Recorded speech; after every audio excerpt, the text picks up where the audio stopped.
In the mid-14th century, a terrifying shadow began to crawl across the European continent, bringing a darkness that would change history forever. Hidden within the hulls of merchant ships in the port of Messina were the carriers of doom. Black rats scurried down the mooring ropes, carrying the seeds of a global catastrophe. At first, life continued as normal, but soon, the bustling market activity turned to an eerie silence as the first infections began to appear. Empty market stalls and abandoned carts litter the cobblestone streets.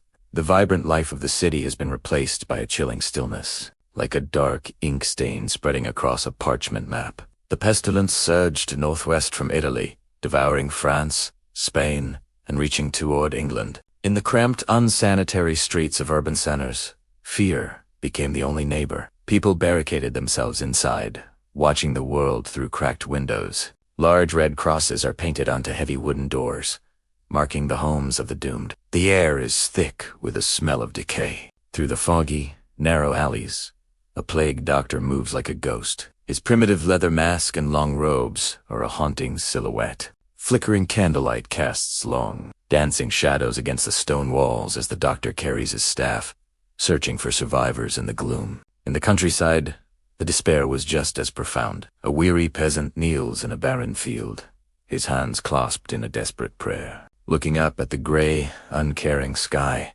he pleads for a mercy that does not come. His landscape is filled with abandoned carts. Inside the cold stone walls of the village church, candles flicker weakly. The faithful gather, their faces etched with religious desperation. People huddle together in the dim light, seeking answers from a God who seems to have turned away from a suffering world. The physical toll was gruesome.